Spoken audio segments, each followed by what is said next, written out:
Buenas noches con todos. Esperemos unos 3 minutos que se sigan conectando los compañeros para iniciar, por favor.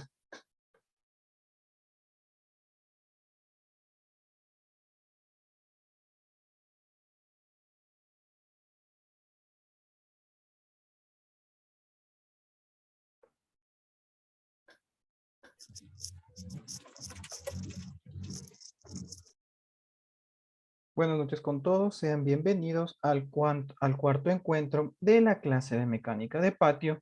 El día de hoy, pues, conversaremos un poco más sobre un tema muy importante, como lo es la alineación de un vehículo, un poco los conceptos de alineación frente a balanceo, para que más que nada se comprenda la idea de a qué nos referimos cuando nosotros hablamos sobre un proceso de alineación. ¿Qué es lo que nosotros debemos chequear cuando nosotros debemos realizar el proceso de alineación? Y por el contrario, pues, ¿a qué nos referimos cuando estamos hablando de un balanceo? Más que nada, pues, para que tengamos en cuenta estos conceptos, si es que no hemos tenido la oportunidad de tener esta experiencia dentro de la industria, pues conozcamos un poco más a qué se refiere o qué es lo que involucra. Y de igual manera, pues, si tenemos contacto con estos procesos, pues que volvamos a recordar ideas y pues tengamos una visión mucho más clara de a qué se refiere. Una vez que nosotros revisemos ese tema, pues entraremos de lleno al contenido de la unidad número 3, la última unidad, que básicamente tiene un enfoque específico en lo que son los sistemas de frenos. Recordando pues para las personas que recién se acaban de conectar o que por algún motivo verán este video en diferido, pues de que toda la información ustedes la pueden encontrar en el aula virtual, un poco también en ese punto, pues como les digo, pues mil disculpas por los inconvenientes que se han causado en la plataforma. El departamento de sistemas pues tiene varios inconvenientes un poco con el manejo de la plataforma y por ello es que se tiene esta demora que no han sido actualizadas las clases y subidas a su debido tiempo a la plataforma. Un poco aquí sí tener un poco de paciencia. Esperemos que hasta el día de hoy, pues, ojalá se haya solucionado este inconveniente. En el transcurso del día, pues yo estuve de igual manera en comunicación con el departamento de sistemas, un poco presionando para que suban el contenido de una manera oportuna y que ustedes lo puedan revisar. Por favor, me confirman si todos me están escuchando con claridad, que nuestros compañeros me indican que no logra escucharme claramente. Sí, Inge. Sí se escucha bien, Inge. Listo, muchas gracias. Por favor, Jimmy, verifiquemos un poco la conexión de audio. Parece que tienes algún problema con ese punto. Bueno, como les comentaba, pues un poco, más que nada, pues darles este antecedente para que pues lo tengan en cuenta. Como les digo, bastante apenado por este inconveniente que tiene el departamento de sistemas con la actualización de los videos en el aula virtual. Que tengamos un poquito de paciencia y ojalá pues de que pues, en el transcurso de la noche pues sean ya actualizados estos contenidos y que ustedes los puedan revisar y a partir de ello pues tengan una mejor preparación para su examen final. Un poco en virtud del tiempo, el día de hoy, como les comenté, pues vamos a hablar de lo que es el punto 2.7 de la unidad 2, que se refiere netamente a la alineación de las ruedas, es decir, al sistema de dirección. Un momento, hasta compartirles. Correcto. Entonces, como les comentaba el día de hoy, es importante a nosotros hablar sobre el proceso de alineación y balanceo, más que nada enfocándonos en el tema de la alineación, saber por qué nosotros debemos alinear las ruedas. Muchas de las veces, pues, cuando algún cliente, algún propietario de un vehículo ingresa al taller, al concesionario, muchas de las veces suele realizar esta pregunta de que cada qué tiempo es recomendable realizar la alineación de las ruedas y más que todo, por qué se debe realizar el proceso de alineación de las ruedas. Hay que tomar en cuenta pues el primer punto y despejar la primera duda y saber cuándo se tiene que realizar el proceso de alineación de ruedas. No sé, Christopher, ¿me puedes ayudar leyendo el contenido que aparece en la diapositiva, por favor?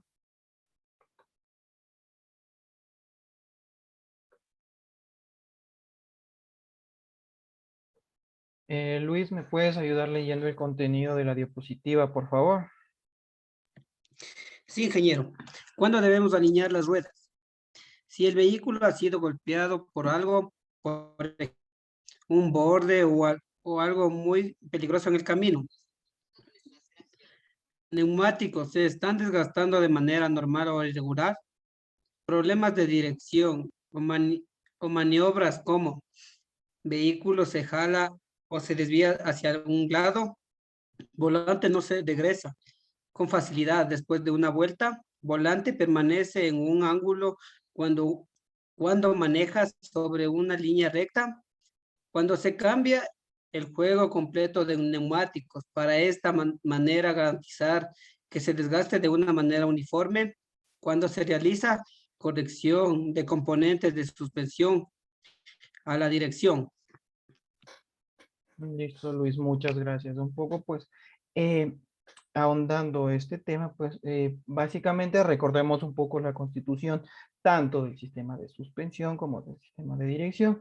Nosotros hablábamos, pues, básicamente que estos dos sistemas funcionan de manera complementaria, más que nada el sistema de la suspensión, pues, evitando de que los elementos móviles del sistema de la dirección lleguen a verse comprometidos, pero como les comentaba a él, la clase pasada, uno de los principales problemas que se da cuando tenemos amortiguadores desgastados o bujes desgastados, es de que toda esta fuerza, esta energía de inercia, pues es transmitida directamente hacia los axiales, hacia las rótulas y hacia los terminales.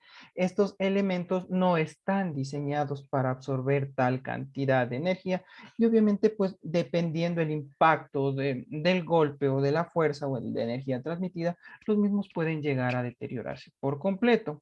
Un poco el concepto que se tiene pues cuando se cae en un hueco, en un bache sumamente grande, sumamente profundo, a nosotros ir a una velocidad demasiado alta, pues obviamente esto hará pues que por un lado pues esta energía se incremente mucho más y obviamente pues en algunos casos un poco dependiendo del estado de los materiales puede ser que se podría decir como primera protección únicamente sufra daño el neumático, es decir, llega a reventarse, a partirse.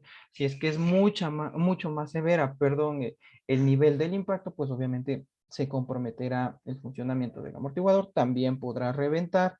¿Esto qué quiere decir? Lo que decíamos la clase pasada, pues que llegas a quedar inservible y como por último punto, pues se podría decir que los elementos de la dirección no tienen ningún mecanismo de protección, entonces también llegan a verse comprometidos. Entonces, por lo cual, pues es sumamente importante que obviamente por las características que nosotros tenemos lamentablemente en las carreteras de nuestro país, que debemos tomar bastante cuidado en términos de bache o huecos, ya que muchas de las veces, si es que es una vía nueva que nosotros no conocemos, pues tenemos una alta probabilidad de sufrir este tipo de impactos y obviamente que se quede comprometido nuestro sistema tanto de alineación como de suspensión. Como yo les comentaba, obviamente dependiendo del grado del impacto, pues nosotros podemos tener un problema leve o un problema muy grave. Cuando es un problema leve, pues básicamente se podría decir, no repercute en una consecuencia muy grave. Es decir, nos caemos en un hueco, tal vez podrá quedar comprometido el neumático, pero a partir de ello, pues no más el sistema de dirección y suspensión, pues soportó este impacto y funciona de una manera normal, por así decirlo. En otros casos, pues al verse comprometido o toda esta fuerza llegar hacia los elementos de la dirección, pues compromete un poco el funcionamiento de los mismos. ¿A qué nos referimos de eso? Pues en términos de rigidez, como comentábamos la clase pasada, si estos elementos de la dirección pierden la rigidez con la que han sido fabricados, pues obviamente no llegarán a mantener una línea abierta, perdón, y esto provocará obviamente inestabilidad en el momento de la conducción. Aquí una táctica fácil de darnos cuenta si es que nuestro vehículo necesita ser o no alineado, pues y de esta manera no confundirlo con un disco recalentado o pandeado, pues es de que nosotros en un rango de 80 o 90 kilómetros por hora, obviamente en una línea recta, sentimos que el volante empieza a vibrar. Si es que nosotros vemos que estamos de 80 a 120 kilómetros por hora y empieza el volante a vibrar, perdón, será un indicativo de que tenemos algún inconveniente en cuanto a la alineación y que deberemos, en este caso, pues corregir los ángulos de la alineación, lo que un poco veíamos en la geometría de la dirección. Por otro lado, pues si es que nosotros vemos que vamos de 0 hasta 90 y que el vehículo pues no presenta una vibración, esto pues nos servirá para efectivamente darnos cuenta que el problema tiene que ver con la alineación y no está ligado directamente a un problema de frenos. Entonces, un poco el tip para que ustedes lo tengan en cuenta. Obviamente que siempre que vamos a realizar un cambio de neumáticos, pues obviamente, independientemente si nosotros manejamos los mismos se podría decir nomenclatura en cuanto a ancho, alto y el ring, pues es importante que nosotros garanticemos de que los mismos tengan un desgaste de una manera uniforme, como lo decía el compañero cuando leía la diapositiva. ¿A qué nos referimos con eso? Pues nosotros a revisar el ángulo de convergencia, de divergencia y el ángulo de camber.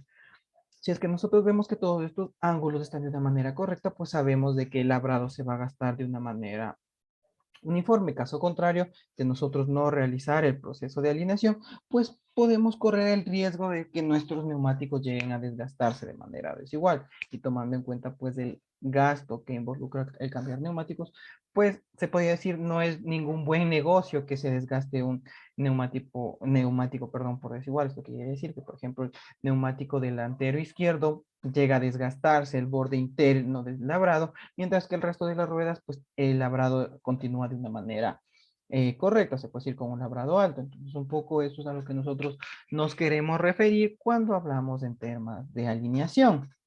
También cuando nosotros vamos a hacer alguna reparación en cuanto a componentes de suspensión o dirección, debemos realizar este proceso de alineación. Y tal vez ustedes se preguntan, pero ¿por qué si no estamos nosotros manipulando los ángulos de la dirección? Tomemos en cuenta, por ejemplo, si nosotros queremos desmontar un amortiguador, nosotros tenemos obviamente que desmontar o desconectar, se podría decir, la comunicación del amortiguador con la carrocería, del amortiguador con la mesa de la suspensión. Entonces, al nosotros desacoplar estos elementos, obviamente se llega a perder tolerancias en cuanto a ángulos.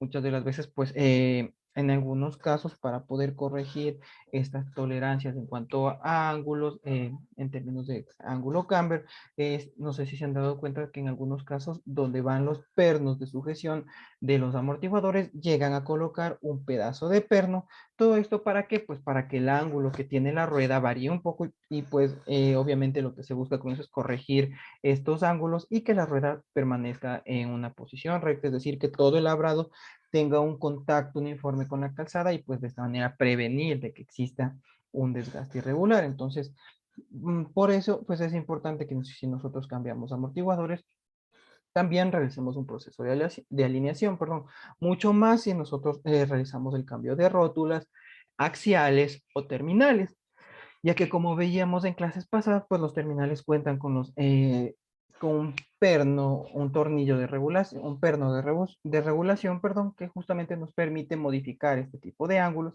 si es que nosotros cambiamos, y aparentemente muchas de las veces la práctica que se da es de cubrir con taipe el resto de, se podría decir, el resto de la estructura del elemento para que la tuerca no se corra, pues se podría decir que no lleva a ser tan efectivo, ya que por A o B nosotros debemos manipular y obviamente esta medida se verá modificada de igual manera. Entonces, por ese caso también es importante que nosotros realicemos un proceso de alineación de las ruedas. Importante pues saber que hoy en día tenemos sistemas computarizados que nos permiten realizar este proceso de una manera mucho más rápida, pero en tiempo pasado lo que se hacía es utilizar un flexómetro, utilizar un pedazo de piola o un nivel y de esta manera pues realizar la medición de los ángulos. ¿Cómo se realizaba eso? Pues obviamente se tomaba una medida se podría decir, desde la parte externa del neumático. Eso quiere decir mirando hacia afuera. Entonces se tomaba la medida de centro a centro y se daba la comparativa en el ángulo posterior, en el lado posterior, es decir, al lado contrario. De esta manera, pues nosotros revisábamos las medidas y sabíamos pues si es que si ambas medidas eran iguales o por si con el contrario estábamos sufriendo pues de convergencia o divergencia. En el caso del nivel, pues lo ubicamos en la rueda y de esta manera sabíamos si es que la rueda estaba perpendicular o por si al contrario se encontraba inclinada, un poco pues el concepto que se hacía antiguamente y que de cierta manera en algunos casos pues todavía se continúa perdón, con esta práctica. Entonces hay que tener en cuenta, más que nada, que si nosotros descuidamos el tema de la alineación, pues el elemento que va a sufrir en primer punto van a ser los neumáticos. Y aquí viene un poco la otra pregunta de por qué es importante la alineación de las ruedas, perdón, de los neumáticos. Como ustedes pueden ver, aquí tenemos un ejemplo claro de lo que yo les comentaba de un desgaste desigual o irregular en cuanto a los neumáticos. Por favor, Fernando, ¿me puedes ayudar leyendo el contenido de la diapositiva, por favor?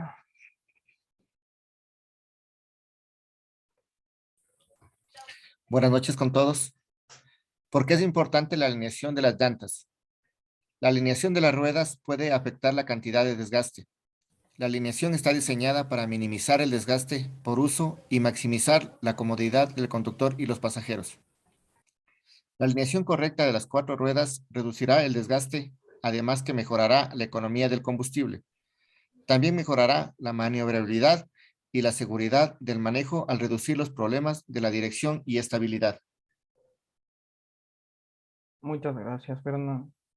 Un poco era lo que les comentaba en la diapositiva pasada, pues que es importante, más que todo cuando nosotros realizamos este proceso de cambio de neumáticos, pues obviamente que garanticemos de que van a tener un desgaste uniforme. Esto quiere decir, pues obviamente que como vemos en la imagen, lo que siempre trataremos de evitar es de que se nos dé este caso, de que el labrado sea desigual. Ustedes pueden ver que por el un extremo, pues todavía contamos con superficie de contacto, con superficie labrada del neumático, mientras que por el otro, en el otro extremo ya no tenemos ninguna muestra de que haya existido algún tipo de labrado. Entonces, un poco lo que siempre se trata de evitar, un poco lo que se toma en cuenta de lo que decía su compañero en cuanto a que una correcta alineación pues mejorará la economía de combustible, pues tenemos que tomar en cuenta de la superficie de contacto, en este caso que llega a tener el neumático.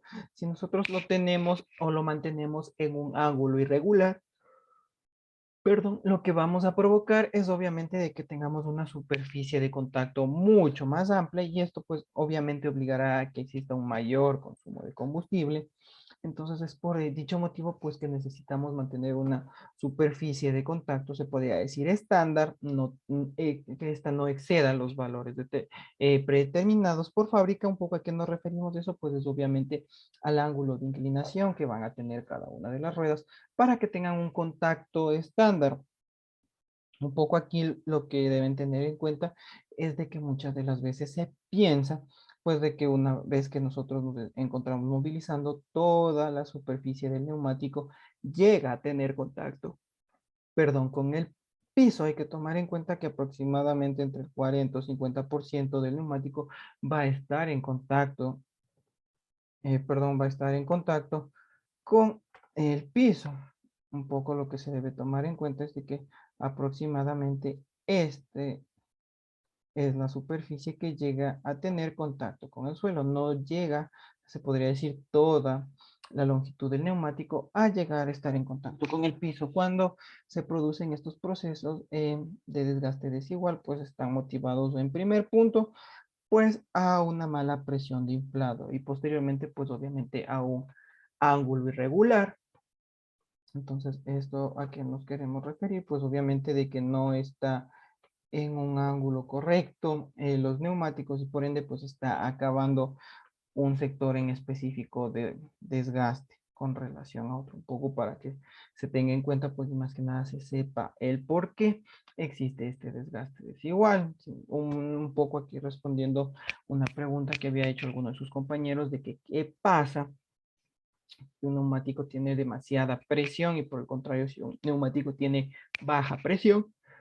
Pues es obviamente uno de los resultados que se tiene, obviamente que no existe un desgaste igual también en términos del labrado de los neumáticos. Por eso pues es importante, como comentábamos en la parte de neumáticos, que los vehículos cuenten, en este caso a los neumáticos, con una presión de inflado correcta, ya que si no tenemos estos parámetros y además no tenemos un buen proceso de alineación, Es decir, que perdemos por completo, se podría decir, el sentido de maniobrabilidad del vehículo, pues obviamente tendremos bastante inestabilidad en cuanto a la direccionabilidad y estabilización del vehículo. Un poco aquí a qué es lo que nos referimos. Por ejemplo, tomando en cuenta el mismo caso de que si se encuentra un vehículo en una carretera en línea recta, como les comentaba, sabemos que si pasamos los 80 kilómetros por hora y tenemos problemas en cuanto a la alineación, el volante empezará a vibrar. Adicional a ello, pues obviamente si otros elementos se encuentran desgastados, como rótulas o axiales, o de igual manera si el ángulo se encuentran las ruedas en un ángulo incorrecto, esto provocará, perdón, obviamente que si es que nosotros no llegamos a controlar el volante, pues el vehículo tenga una tendencia de inclinarse todo el ángulo de dirección hacia la parte interna o hacia la parte derecha, un poco hacia la izquierda o hacia la derecha, un poco el concepto que se habla muchas de las veces cuando se dice coloquialmente que está jalando la dirección, pues es un poco esto a lo que se refiere, pues obviamente que el ángulo de convergencia, divergencia y el ángulo de cambio, pues se encuentran por encima de las tolerancias permitidas y necesitan ser corregidas.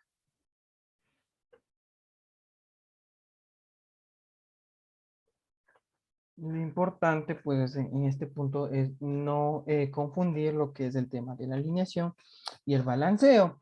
¿A qué nos referimos nosotros con alineación? Pues, como decíamos en un inicio, al revisar los ángulos que conciernen en cuanto a la geometría de la dirección, ángulo de convergencia, ángulo de divergencia y ángulo camber. Perdón, sabemos que el ángulo caster, pues, no lo utilizábamos mucho en vehículos de calle, sino que estaba más enfocado en vehículos de competencia. Por ese punto, pues es que no lo mencionamos tanto, perdón, en el tema de la alineación. Una cosa en este punto es de que el vehículo tenga tendencia hacia jalar la dirección hacia la izquierda o jalar la dirección hacia la derecha, y otra muy diferente, pues de que exista un exceso de vibración, un exceso de oscilaciones en cada uno de los ejes. ¿Esto qué quiere decir? Pues básicamente que nosotros sentimos en el habitáculo perdón, de inestabilidad, que el habitáculo empieza a vibrar, que la parte posterior donde se encuentran estas ruedas que no están balanceadas empiezan a vibrar. Entonces ahí es cuando a la par de la alineación se realiza el proceso de balanceo.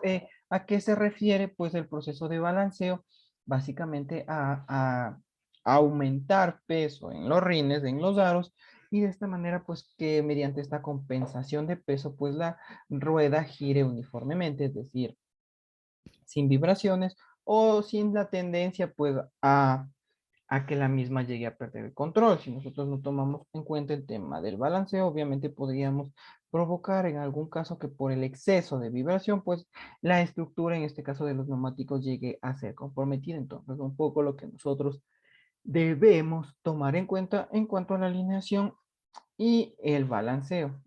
Siempre que hablemos de alineación, estaremos hablando de corrección de ángulos, de convergencia, divergencia y camber. Y el balanceo, pues, a una compensación en términos de peso, un poco para que nos quede claro estos dos conceptos y de cierta manera no nos equivoquemos cuando se nos hable de alineación o cuando, por el contrario, se nos hable de balanceo.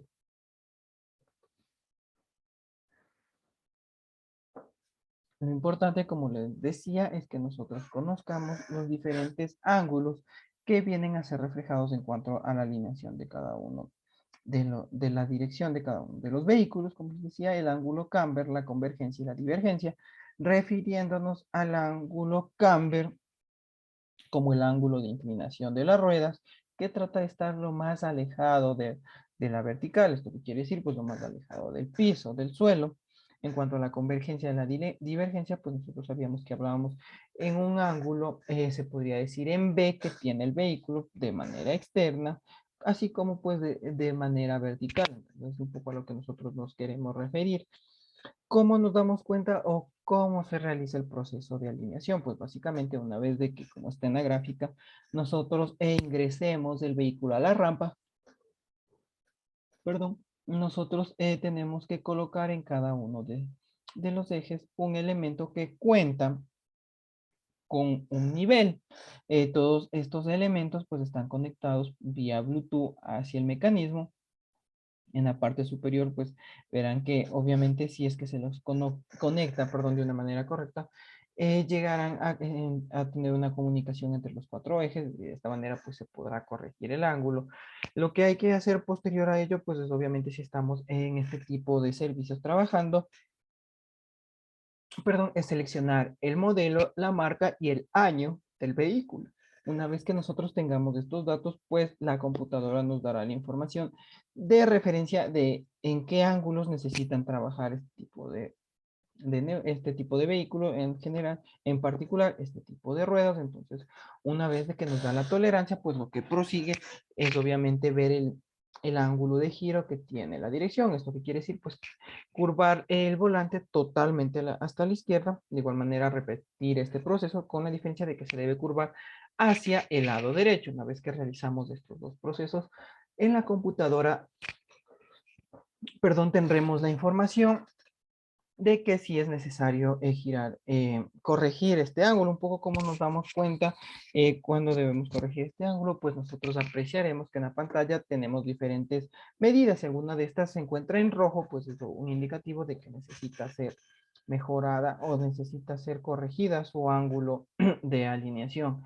¿Y cómo se realiza este proceso? Pues como yo les comentaba y hablábamos en las primeras clases, sabemos que existe una comunicación entre el terminal y el axial, una pequeña tuerca, pues que es la que permite aumentar o disminuir el ángulo, y pues es la que nos permite obviamente cuando estamos haciendo este procedimiento, perdón, de igual manera modificar los ángulos y así ver que gire el vehículo con total normalidad y por completo hacia la izquierda y de igual manera hacia la derecha. Entonces, un poco es el tema que nosotros debemos tomar en cuenta. ¿Cada qué tiempo deberíamos realizar la alineación de nuestro vehículo? Pues aproximadamente entre unos 40.000 y 50.000 kilómetros es lo más recomendable en cuanto a temas de alineación, ya que todo esto, este proceso de alineación, pues garantizará que funcione el vehículo, en este caso la dirección, dentro de los ángulos o parámetros establecidos. Entonces, de ahí pues la importancia de la alineación del vehículo, poco para garantizar pues más que nada, como les había comentado, un desgaste por completo de manera igualitaria en cada una de las ruedas. Entonces, como ven, pues de cierta manera no es nada complicado realizar este proceso. La mayoría de las veces lo único que nosotros necesitamos es obviamente, aparte de adquirir este tipo de equipos, tener el entrenamiento normal y de esta manera pues nosotros saber interpretar las medidas que nos da la computadora, saber si es que necesito ajustar más del eje delantero, por el contrario, si necesito retraerlo mucho más, en función de que pues de modificar los ángulos. Entonces un poco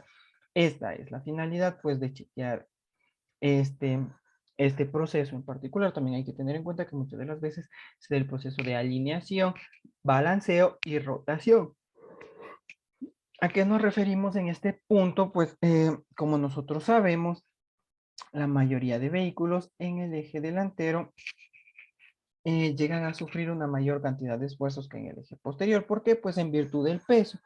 Por dicho motivo, pues obviamente debido al desgaste en términos de absorción de impacto de peso, pues es necesario que nosotros rotemos las ruedas con el fin pues de que exista un desgaste igualitario en cada una de las ruedas. Esto quiere decir pues muchas de las veces que las ruedas del eje delantero pasan hacia el eje posterior y el eje posterior pues hace el proceso inverso.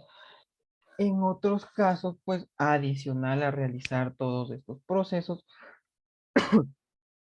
también hay que tomar en cuenta el sentido de giro de cada una de las ruedas. Existen marcas de neumáticos que cuentan con un giro de ruedas, perdón, con un giro de ruedas establecido, lo que esto quiere decir pues que únicamente se intercambiarán en X, ya que si por ejemplo la rueda delantera izquierda yo la quiero colocar en el espacio de la rueda delantera derecha, pues obviamente por el tema de la rotación no podré hacer esta acción. Entonces un poco para que tomemos en cuenta este punto, pues sí sepamos que es importante pues realizar el proceso de la alineación, el balanceo y la rotación de neumáticos, obviamente como dijimos, por el exceso de peso o de esfuerzo que llegan a provocar los neumáticos delanteros.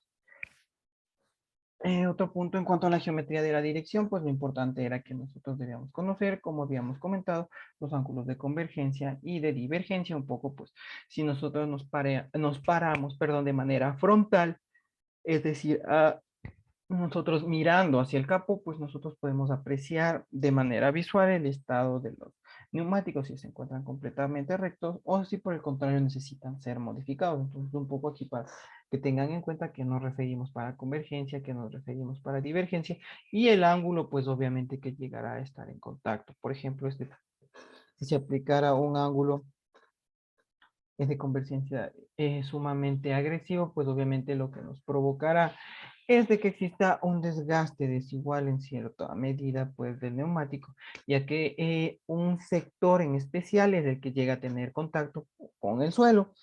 Si es que no se corrige ello, pues obviamente eso involucrará problemas de consumo de combustible, pero más que nada pues el tema del desgaste desigual. Es por ello pues de que la mayoría de vehículos tuning tiene, se podría decir, se podría decir, esta restricción en cuanto al movimiento de las ruedas, porque obviamente el desgaste de los neumáticos va a ser mucho más agresivo, ya que no tiene una superficie de contacto correcta. Continuando con el tema, pues hasta ese punto cerraríamos lo que es el tema de suspensión y dirección y únicamente nos quedaría por hablar de lo que son sistemas de freno. Al nosotros hablar de los sistemas de freno, pues debemos tomar en cuenta que que el sistema de frenos está involucrado dentro del concepto de seguridad activa del vehículo. ¿Para qué sirven estos sistemas de seguridad activa del vehículo? Pues ayudan a contribuir a una mayor eficiencia y estabilidad del vehículo en movimiento. Esto quiere decir, pues, lo que buscan es que el conductor tenga el control del vehículo. Obviamente, con ello, pues, lo que se busca es evitar accidentes. Y pues, un poco a manera de reseña, importante que ustedes tengan en consideración adicional al sistema de frenos, otros elementos que también conforman el sistema o los elementos de seguridad activa. Como les dije, adicional al sistema de frenos, tenemos al sistema de suspensión, al sistema de dirección, de iluminación y de neumáticos. Entonces, es obvio que nosotros debemos hablar, comprender estos tres tipos de sistemas, ya que obviamente tienen bastante relevancia en cuanto a la seguridad activa del vehículo.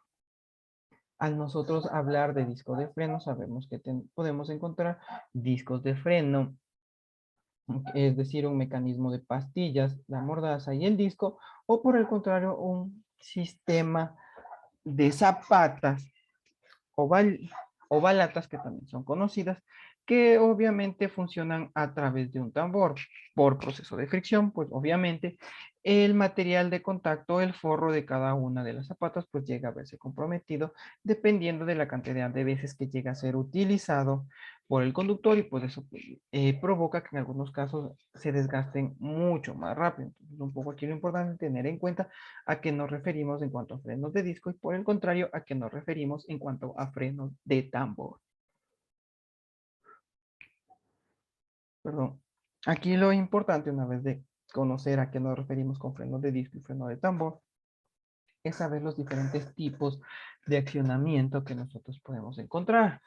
En un inicio, pues podemos tomar en cuenta que se utilizaban frenos con accionamiento mecánico. ¿A qué nos referimos con accionamiento mecánico? Pues a varillas o a cable de acero, que básicamente es el encargado de generar el movimiento hacia las balatas de freno. Entonces, un poco este es el concepto que nosotros nos manejamos.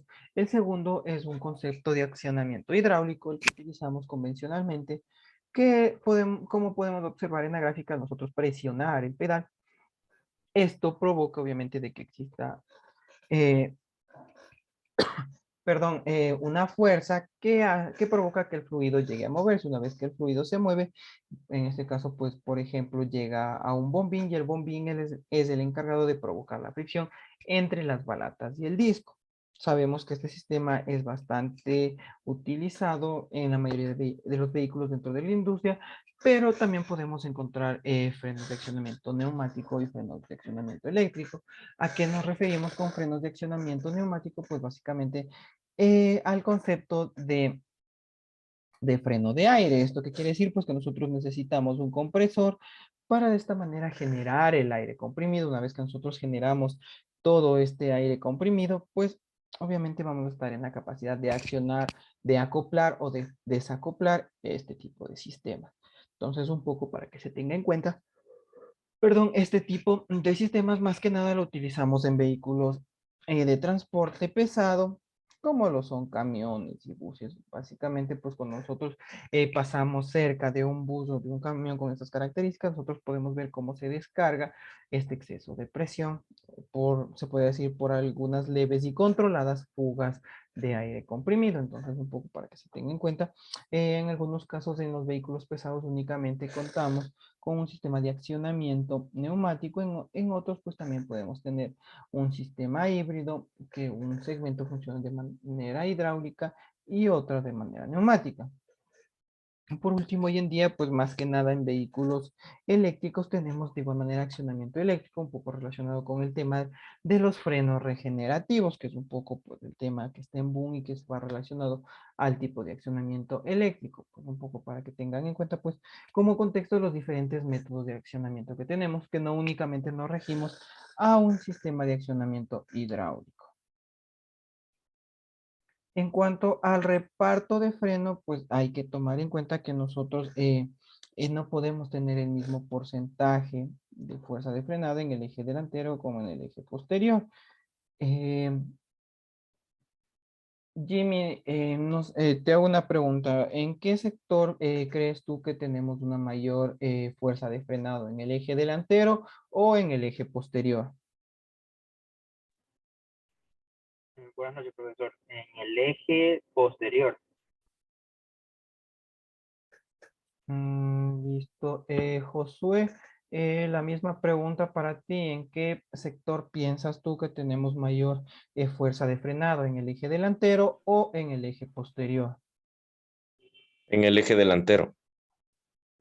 Correcto, un poco, Jimmy, para que entiendas por qué nosotros tenemos mayor fuerza en el eje delantero, como lo dijo tu compañero, pues empecemos por tomar en cuenta de que en la parte delantera, obviamente en vehículos que cuentan con el motor en la parte delantera, pues obviamente tenemos una mayor cantidad de peso. A este peso provocado por el motor, caja de cambios, mecanismos de dirección y suspensión, le añadimos pues el peso del conductor. Entonces todo ese peso pues provocará de que siempre el eje delantero lleve mayor cantidad de peso que el eje posterior. Cuando nosotros tenemos mayor peso en el eje posterior, o cuando equiparamos las cargas, obviamente cuando nosotros cargamos de peso, sea esto pues con una mayor cantidad de ocupantes o obviamente con algún elemento pues que compense el peso, y de esta manera pues se podría decir que en la práctica se tiene un vehículo con la misma cantidad de peso en los dos ejes. Sin embargo, pues obviamente se necesita que el eje delantero tenga una mayor eficacia en cuanto a la frenada. Por dicho motivo, pues nosotros tenemos un mayor índice de frenado en el eje delantero que en el eje posterior. Un poco, ¿por qué? Porque, por ejemplo, si tomamos como referencia lo que había dicho uno de sus compañeros, que en el eje posterior nosotros tenemos mayor fuerza de frenada, mayor reparto de frenado. Si nosotros tenemos que hacer una frenada de emergencia, frenamos las ruedas delanteras. Si perdón, frenamos las ruedas posteriores que tienen mayor reparto de frenado. Las mismas llegan a patinar, no tenemos un sistema ABS. Entonces, ¿esto qué quiere decir? Pues que el vehículo perderá el control y continuará en línea recta hasta pues llegar a impactarse con algún otro elemento.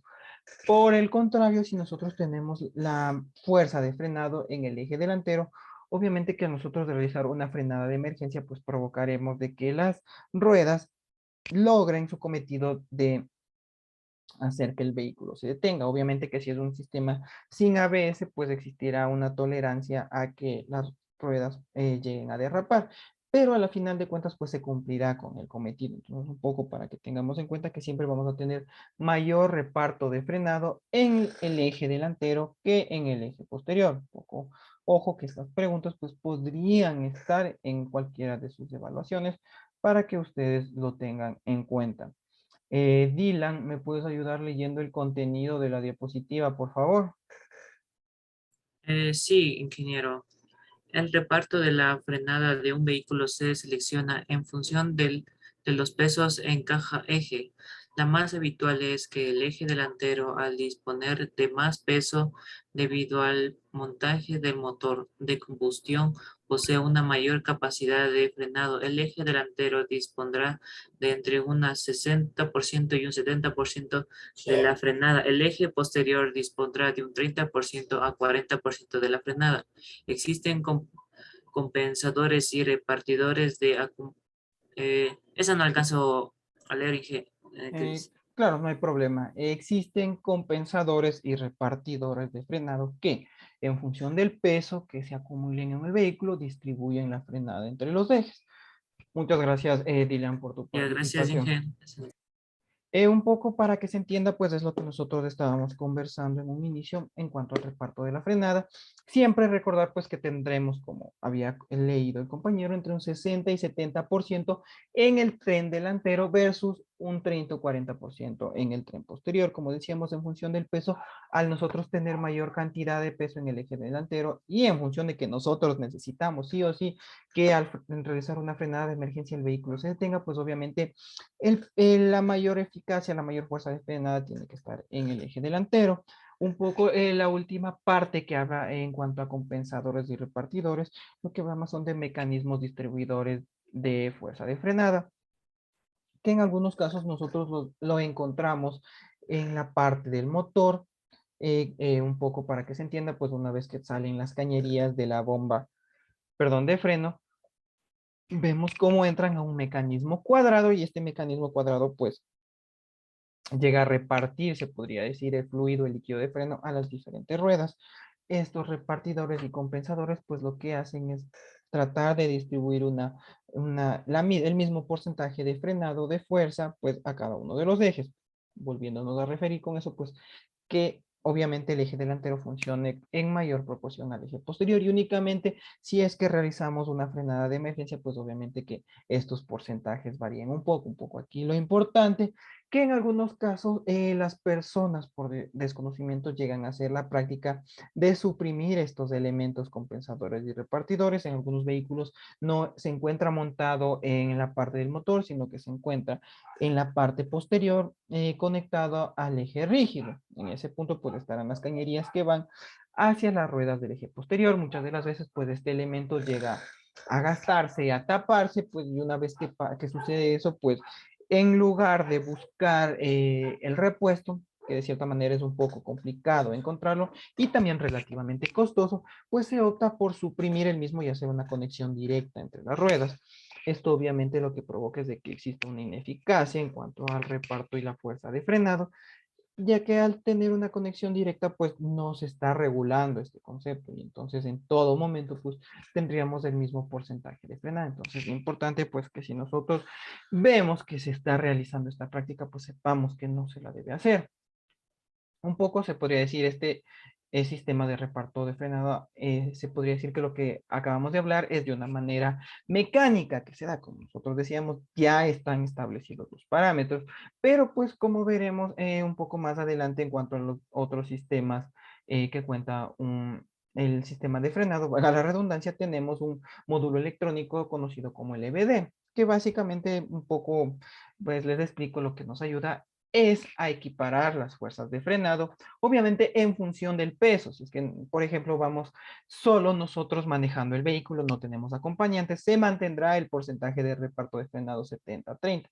Pero por el contrario, si es que nosotros tenemos uno, dos, tres acompañantes o la capacidad se podría decir, de usuarios en el vehículo es la máxima, pues obviamente este sistema entrará en funcionamiento y equiparará este reparto de frenado, haciendo pues que funcione, por ejemplo, en un 50-50. Obviamente en casos extremos hay bastantes consideraciones que hay que tener en cuenta en este punto, pero como les digo, con mecanismos electrónicos se puede regular el reparto de frenado. Si nosotros no tenemos, obviamente, módulos EBD, obviamente que siempre trabajaremos con un reparto de frenado, con una fuerza de frenado de 70-30, un poco pues para que se tenga en consideración este punto de lo que nosotros estamos hablando, un poco para que lo comprendan más que nada, pues como vemos muchas de las veces asumimos de que el eje posterior debe tener más fuerza porque es el eje que soporta más carga. Entonces, como hemos visto en este punto,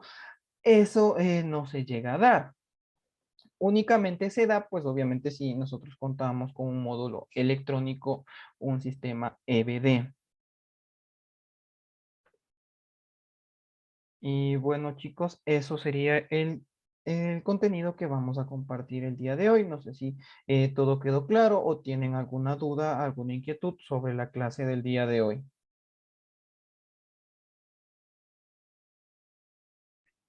Profe, disculpe, la clase de hoy estuvo clara, pero yo tengo una pregunta con las tareas. Claro, Josué. Verá, en la segunda tarea dice realizar un taller. ¿A qué se refiere con eso? Claro, tenemos unas preguntas que nosotros debemos contestar. Justamente el día de ayer estábamos explicando ese tema de las preguntas, pero bueno, no te preocupes, ya les vuelvo a presentar el tema del taller. Lo que básicamente debemos realizar es, me parece que son unas 5 o 6 preguntas que nosotros tenemos que contestar en función, obviamente, a los contenidos que hemos visto el día de hoy. Entonces, dame un segundo y te comparto la tarea para que puedas tener una idea más clara de lo que tiene que ver con el taller.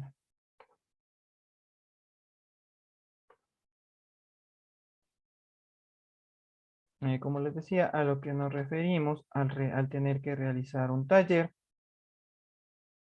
Perdón, un segundito que está mi computadora un poco lenta.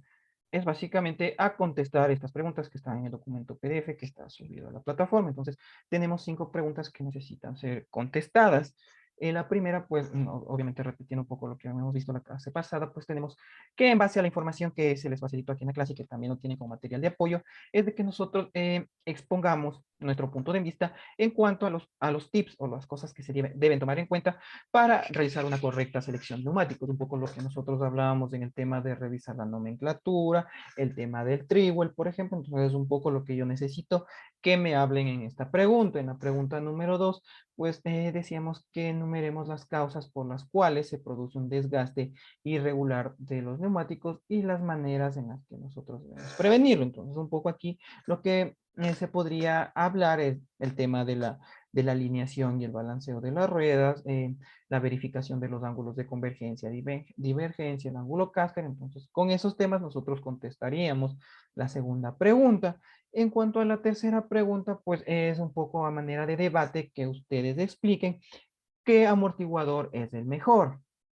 Si un amortiguador hidráulico, un amortiguador a gas, un mixto o por el contrario, cualquiera de los tres en conjunto.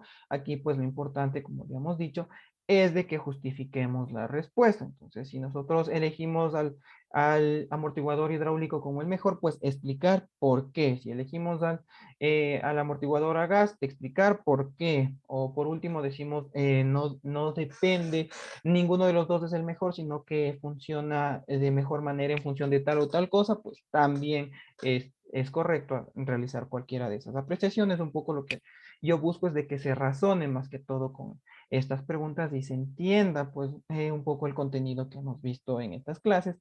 La cuarta pregunta pues es que escriban ventajas y desventajas de un sistema de suspensión rígida. Y la última pregunta, a manera de investigación, esta sí un poco más profunda, es de que ustedes expliquen el principio de funcionamiento del sistema de suspensión hidroneumática y del sistema de suspensión neumática. Entonces, esto es a lo que me refiero con el desarrollo del taller. No sé si con eso quedó contestada tu pregunta, Josué.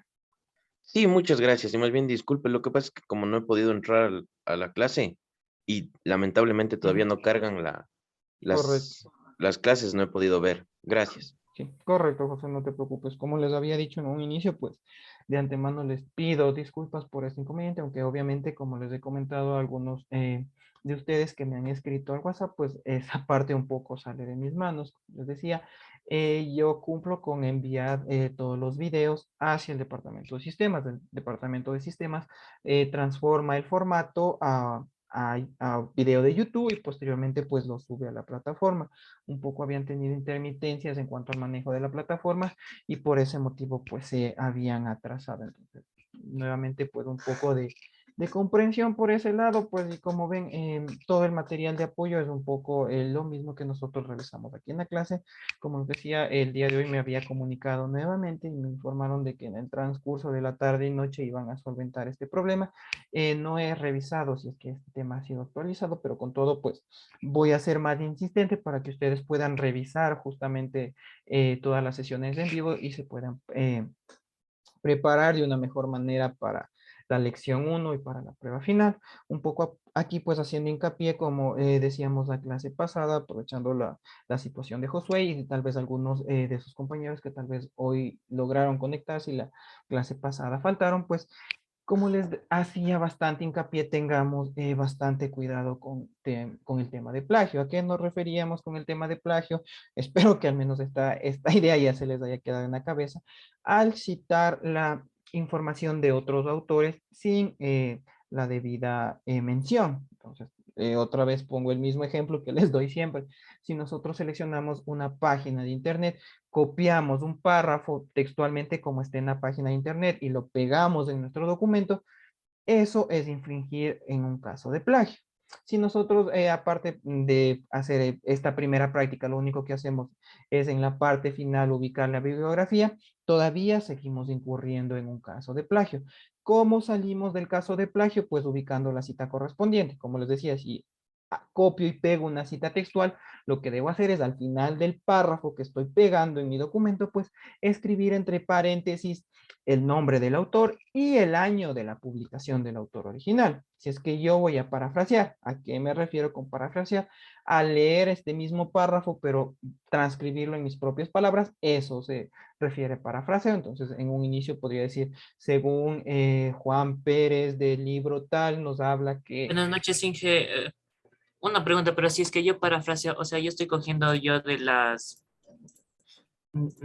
lo que está puesto aquí en las unidades donde dice aquí 1.2 y 1.3 de los sistemas de dirección y de otras páginas le estoy metiendo así parafraseo de las dos, pero ¿cómo sería ponerle ahí? O Claro, sea, porque estoy agrupando dos dos cosas. conceptos. Ujú, claro. Lo que podrías hacer, de cierta manera, se podría decir, darle más crédito a la información de más relevancia. Por ejemplo, una parte de la información la has tomado del contenido del aula virtual, la otra parte la tomaste de un internet, pero del internet, pero ¿cuál de las dos es la que utilizaste más? Se me ocurre, utilizaste más conceptos de lo que viste en el aula virtual, entonces a la que necesitas citar es a la parte del aula virtual. Entonces, si yo veo que tú, por ejemplo, me escribes, según los conceptos del aula virtual, se habla que el sistema de suspensión consiste en tal y tal y tal y tal cosa. Entonces, yo sé que estás dando el crédito, en este caso al aula virtual, y no estás incurriendo en plagio. Por el otro lado, si no utilizas la página del aula virtual y utilizas la página que ustedes es más popular para ustedes que he visto que es actualidad motor. Entonces pones, según los conceptos vistos en actualidad motor, nos habla que el amortiguador sirve para esto, esto, esto, esto. Entonces, como le estás dando el crédito al autor original, no estás incurriendo en un tema de plagio. Entonces, como les digo, si es que Pero en nosotros todas las preguntas, pero que se hacen, o sea, en todo el ensayo, pero que se hace, toca poner así, según en el aula virtual y según en la página, pero que voy a sacar, o solamente en todo, porque eso no lo entendí muy bien. Claro, como te digo, depende cómo tú manejes la información. Por ejemplo, tú asististe a todas las reuniones y te quedó el concepto de lo que has visto. Entonces, si tú escribes en tus propias palabras las explicaciones que yo he dado, pues no necesitas citar nada más. Pero vuelvo y repito, si por ejemplo para la pregunta número uno, tú revisas el material del aula virtual y entonces dices, quiero escribir lo que está aquí, que obviamente no es lo que se busca, pero por A o B tú dices, quiero copiar lo que está aquí en el aula virtual, entonces puedes, si es que copias y pegas textualmente como está en el aula virtual, pues ahí sí al final tendrás que poner entre paréntesis ITSUD, 2021, por ejemplo, entonces ahí estás citando correctamente. Si por el contrario lees, pero quieres expresar en tus propias palabras, entonces puedes decir, según el contenido del aula virtual de ITSUD, nos habla que para la correcta selección de neumáticos tenemos que tener consideración en esto. Entonces, en cualquiera de los dos casos, estás dando el crédito al autor. Obviamente que para lo correcto para la resolución de esta tarea sería de que contesten todo con sus propias palabras, porque considero que no hay información que ustedes deban sacarla de una fuente externa, a diferencia de la pregunta número 5, que obviamente sí es un poco más de investigación y que este contenido no está en la plataforma virtual y necesitan buscarlo por sus propios medios. Entonces, ahí sí es donde yo diría está correcto de que ustedes citen y parafraseen. Pero, por ejemplo, en la pregunta 4 que nos dice de ventajas y desventajas que tiene un sistema de suspensión rígido, si tú lees el material de apoyo, pues podrás responder en tus propias preguntas sin la necesidad de citar. De igual manera, en la pregunta número 3, como es un debate, sería absurdo de que ustedes me ubiquen una cita bibliográfica, un parafraseo, ya que pues ustedes deben leer lo que es un amortiguador hidráulico, un amortiguador a gas, un poco pues el complemento que yo les he dado aquí en el aula virtual, y pues se puede decir a partir de esos conceptos, ustedes dar su punto de vista. De ahí, si es que quieren adicionar más información, pues tienen todo el derecho, pero como les digo, siempre tomando en cuenta este tema, que obviamente no es lo que yo busco, porque como les he dicho, lo que a mí me interesa es saber el grado de información que ustedes llegaron a receptar con cada una de las videoconferencias y aparte con todo lo que ustedes han leído. Entonces, por eso es lo que yo valoro mucho más cuando veo un trabajo que está escrito con sus propias palabras a un trabajo pues que está citado en todas sus preguntas. Entonces, si es que si es que está escrito con mis propias palabras, no tengo que adjuntar nada, serio. O sea, o le adjunto nomás. Si lo haces con tus propias palabras, obviamente que no tienes que adjuntar. Sí, sí, porque también en eso lo que es del ensayo, pero donde dice la nota para hacer los resúmenes, ahí también le estoy diciendo pero con mis propias palabras y no tengo que adjuntar nada, serio. Correcto, Ay, correcto, estamos ay, bien. ya mucho, solo eso nomás. Listo, Dylan, no te preocupes. ¿Alguna otra duda, alguna otra inquietud? O si no, pues daríamos por finalizada la clase del día de hoy.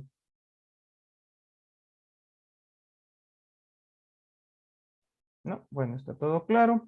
Esperando pues que la clase del día de hoy haya sido de su agrado, que la información pues haya sido de interés y les sirva bastante para su formación académica, agradeciéndoles por la atención del día de hoy y nos estamos viendo en la siguiente clase. Que tengan una buena noche. Muy bien. Gracias, ingeniero. Cuídense, Gracias, una buenas buena noches. noche.